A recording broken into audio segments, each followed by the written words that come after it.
Ya, itu pekerjaan wajib hukumnya bidan mendengarkan ketika ketemu pasien di rumah sakit.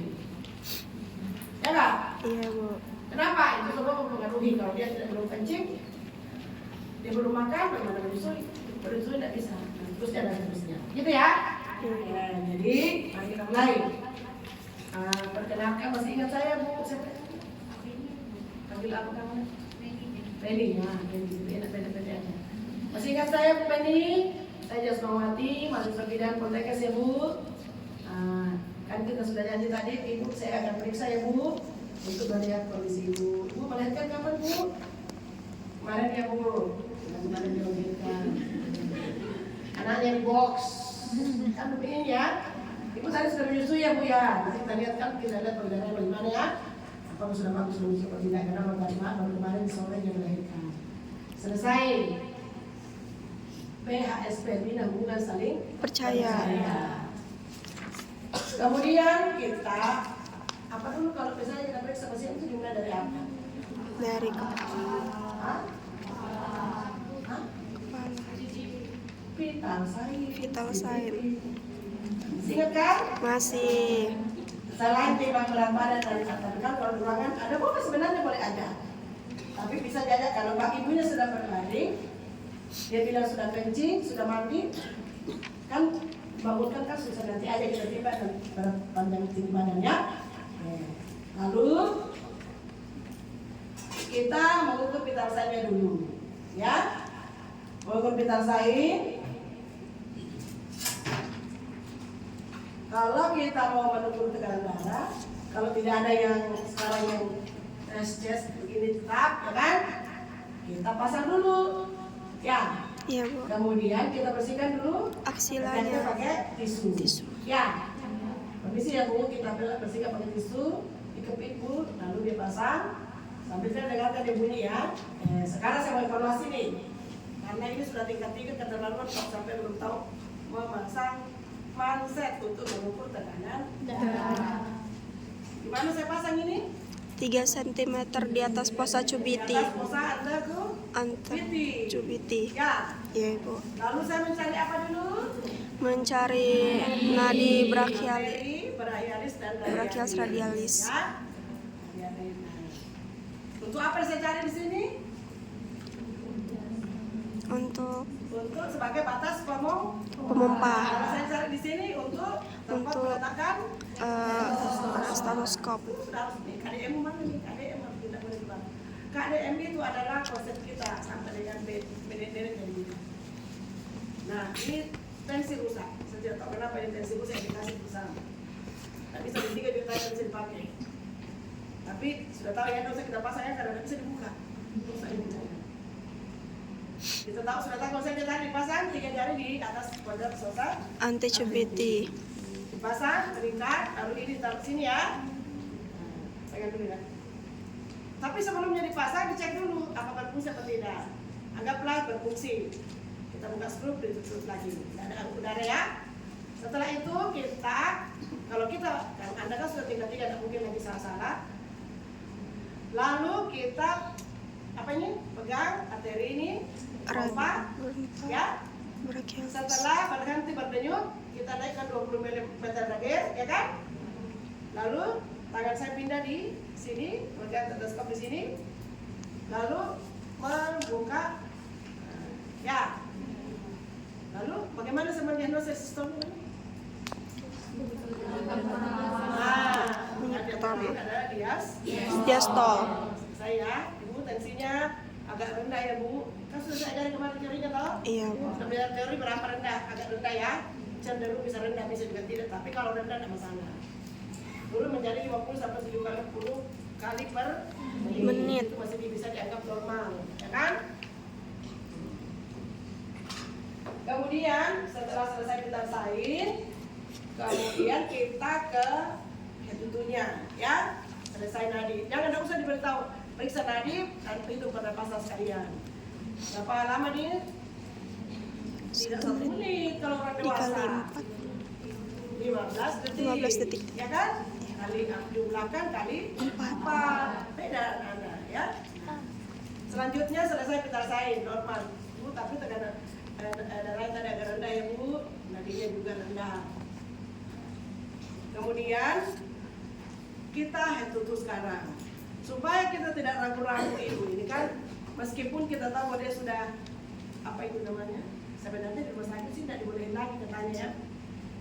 Tapi saya kita di sini kalau kita lihat kita ragu-ragu daripada kita ada periksa ibu karena kita misalnya kurang strek karena siapa tahu dia belum mandi apa ya, belum cuci rambut, ya nggak? Iya. Baru patus tadi malam, lebih baik supaya saya bisa periksa dengan baik saya pakai Handscoon. Biasakan menggunakan handscoon, meskipun handscoon bersih tetap seolah-olah menggunakan handscoon steril. Sehingga boleh dipegang sini ketika terisi. Kalau di sini kan tadi bukan di sini ya. Nah, tahu itu ya konsep ya. Dan itu yang mahasiswa yang selalu harus belajar. Kadang-kadang kita kalau ujian ospek yang bikin lambat adalah pakai handscoonnya. Benar-benar ya, harus belajar. Oleh karena itu yang pertama di dalam pemeriksaan fisik ini kan sebenarnya ada 4. Inspeksi, palpasi, Perkusi. dan auskultasi. Namun beberapa tidak semua empat-empatnya kita gunakan. Contoh, di kepala itu kan tidak ada auskultasi dan tidak ada perkusi, hanya inspeksi dan palpasi. Ya kan? Nah, oleh karena itu pertama-tama kita inspeksi dulu.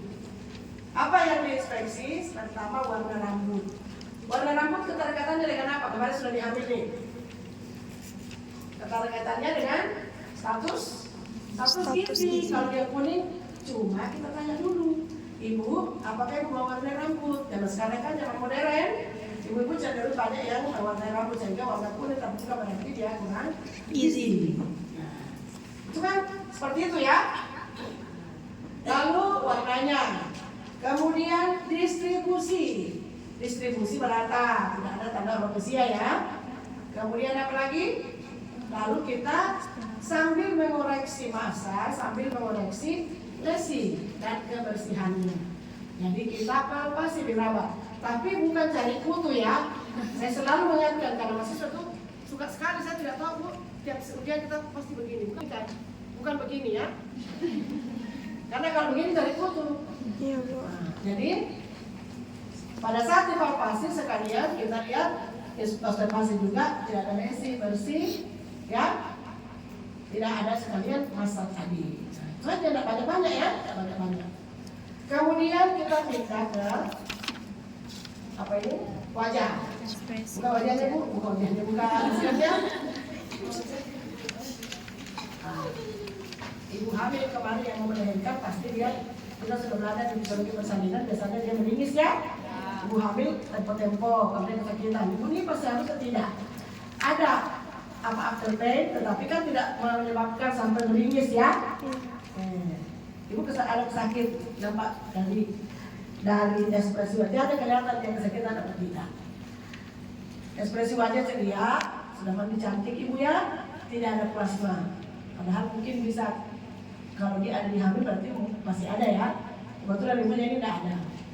Odemnya, kita lihat aja ya.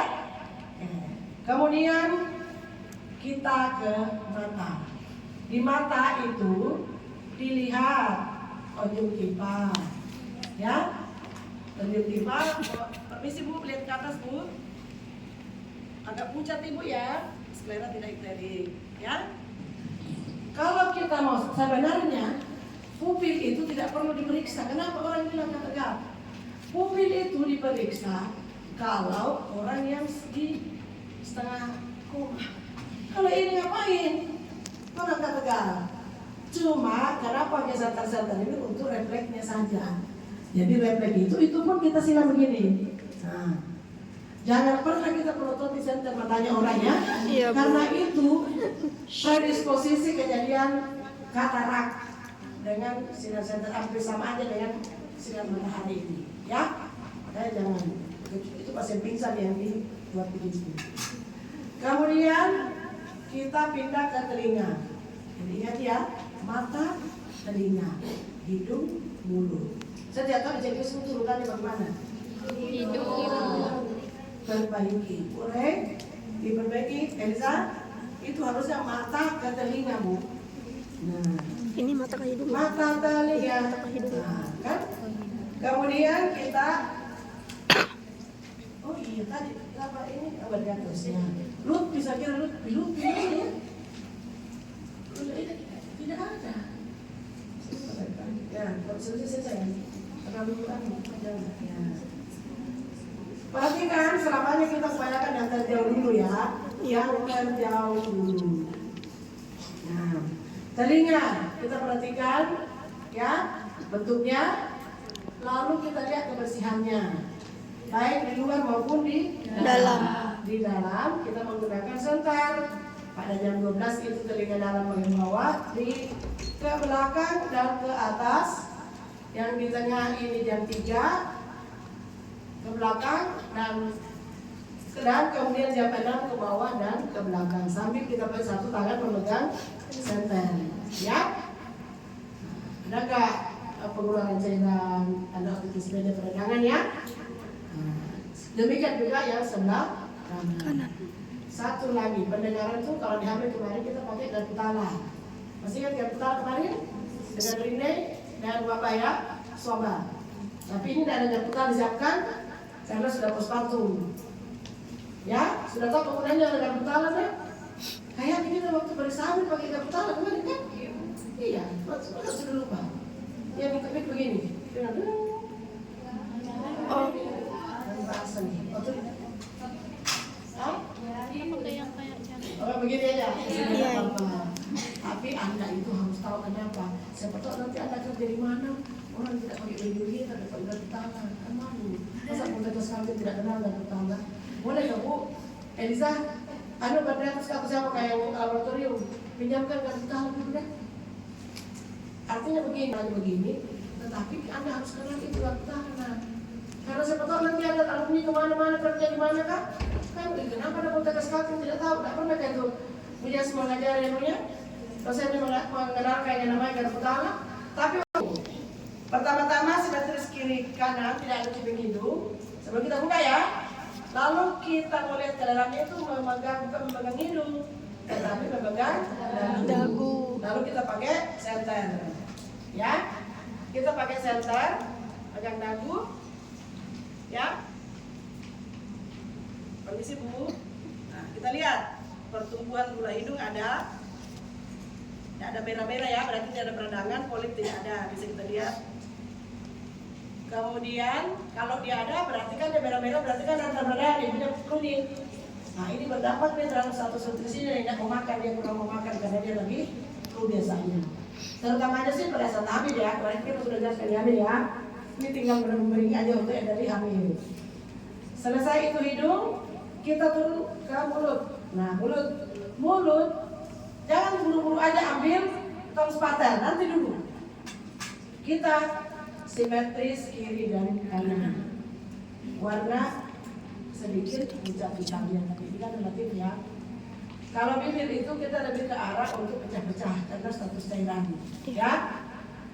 Kalau warna itu karena kalau orang sudah pakai ada prinsip ibu-ibu itu biasa pucat, jadi tidak. Tapi kan sudah tadi dikoreksinya dari konjungtiva tadi ya. Kalau status aneminya berarti status cairannya aja, pecah-pecah atau tidak. Lalu kenapa kamu tidur nak? Tidur siapa kamu? Nih, namanya garpu tala ya.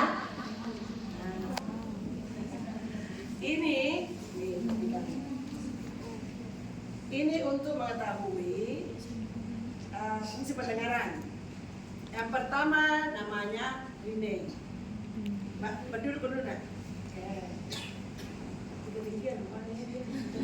Apa namanya? Linek. Kita dengan Ini. Nah,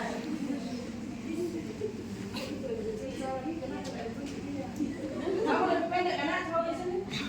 Ini ketinggian nak, dapat nak. Lebih tinggi. Sekarang kita kenalkan dulu. Nah ini, saya kenalkan dulu ya, Rina. Rina itu untuk mengetahui Ini lah. yang mana lebih kuat hantaran tulang dengan hantaran udara. Oke?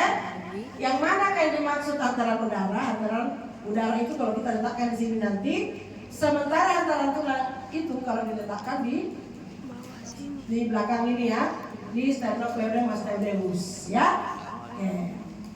Caranya, nah kita hafal dulu tempatnya ya. Jadi tempat meletakkan ada dua, hantaran udara di depan sini, hantaran tulang di belakang. Lalu bunyi daripada garpu tala ini kita kenalkan kan ibu ke pasien. Nah, kita buat begini, perhatikan. Jangan disentuh ini ya, ini di bawah. Nah, dengar kan? Ini kan Bu? Nah, ini begitu ya. Nah, dia kena sudah. Lalu kita bilang, Ibu, kalau saya pasang di sini berhenti berdenyut, berhenti tadi bunyinya itu, Ibu angkat tangan ya Bu. Nah, nih kalau misalnya saya pasang di sini berhenti Bu dengarkan, Ibu. Lalu kalau saya pindahkan ke sini saya katakan, Ibu mendengar, angkat dua-dua tangannya. Ya, itu dulu ya. Iya. Jadi saya ulang, diletakkan ada dua untuk membandingkan antara hantaran udara dengan hantaran tulang. Secara normal, hantaran udara lebih kuat dari hantaran tulang. Oke. Kemudian kita kenalkan tadi bunyinya. Nah, setelah kita kenalkan dia kenal, kita sampaikan instruksi bahwa kalau saya letakkan di sini Bu, Ibu berhenti mendengarkan, Ibu angkat tangan kanan. Saya pindahkan ke sini, saya ditanya, apakah Ibu masih mendengar? Angkat tangan kiri, dua tangan. Berarti benar. Ya? Paham ya Bu? Jelas instruksinya? Jelas. Saya ulang lagi Bu, Ibu dengar begini kan? Nah, tahu kan?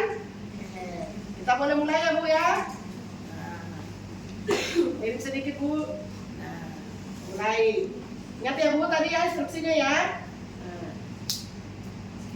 Belum bisa. Pada saat kita Berhenti. apa Ibu berhenti mendengar ini, Ibu baru angkat tangan. Iya. Jangan tertawa. Belum tentu juga kamu tahu, jangan ditertawakan temannya. Nah, kita mulai ya Bu ya, boleh ya Bu. Ibu masih dengar? Ibu masih dengar di sini? Ya angkat tadi tuh.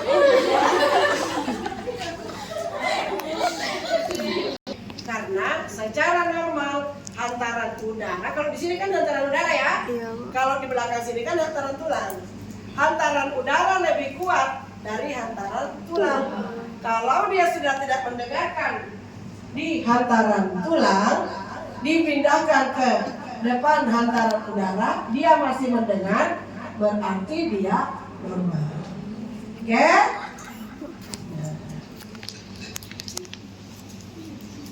Paham ya penggunaan ini ya? Ini namanya pemeriksaan ini. Ya? Bisa semua ya? Bisa loh. Satu lagi, sebenarnya ada 3, 2 aja yang kita tahu. Membandingkan yang mana lebih nyaring antara tangan telinga kiri dengan telinga kanan. Caranya, tadi kan kita kenalkan lagi di bunyinya ya, lalu kita pasang di sini. Ibu, jika lebih nyaring, Ibu mendengar telinga kanan, Ibu angkat tangan kanan. Jika Ibu mendengarkan lebih nyaring, lebih jelas di tangan telinga kiri, Ibu angkat telinga kiri, kanan kiri. Tangan kiri. Kalau sama bunyinya, sama Ibu dengar, sama nyanyinya, angkat dua-dua. Paham Bu? Oke. Jadi dengarkan dulu, jangan langsung angkat tangan. Nah, paham ya Bu? Masih ingat ini tadi bunyinya begini Bu? Boleh kita mulai ya Bu? Ingat? Saya pasang di sini ya Bu. Pasang di sini. Iya. Berarti dia ini telinga kanannya yang masih lebih nyaring mendengar. Berarti suka pakai headset itu. Ya kan? Nah, gatal. Tidak bisa dipahami ini nak. Kita taruh di sini, dia angkat tangan berarti lebih nyaring daripada ini. Kalau dia sama nyaringnya dia dengar berarti bukan berarti dia tuli. Iya, Bu. Kan sudah dinilai tadi dari tuli ini. Iya.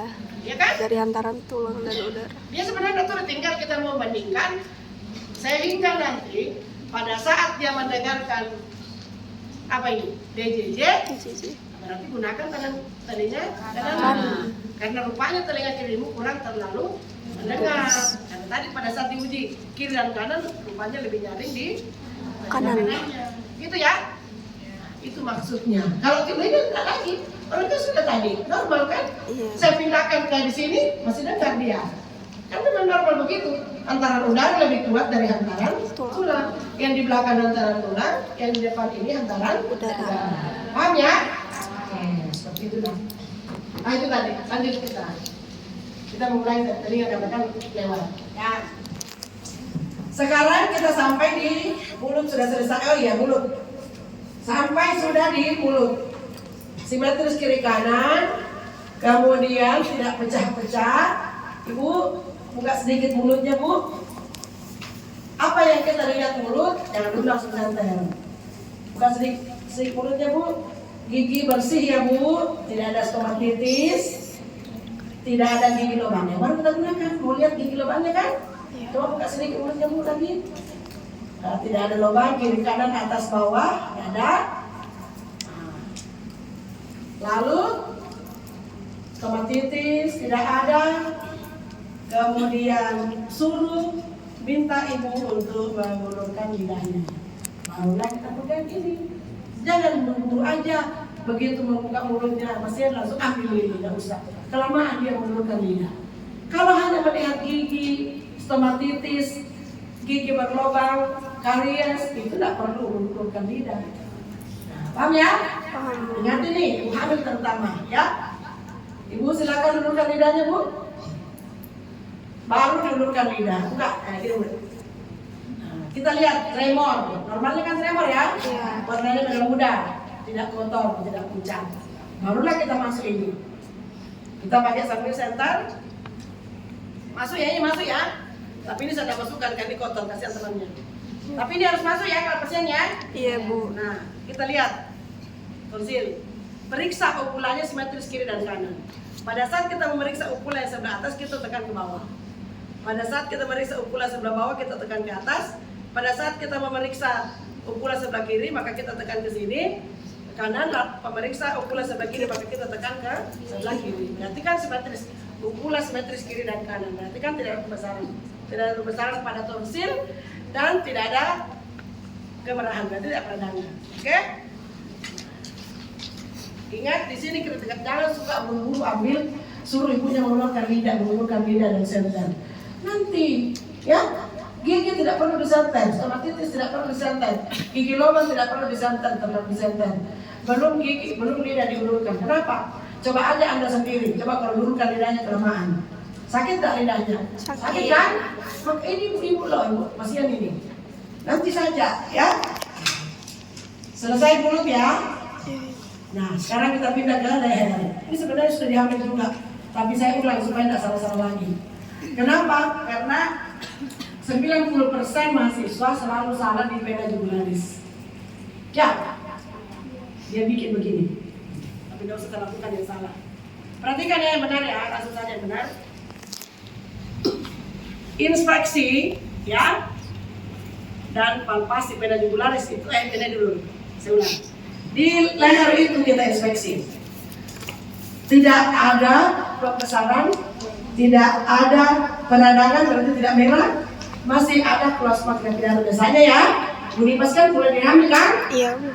Nah, masih inspeksi pena jugularis. Pena jugularis itu inspeksi dan palpasi.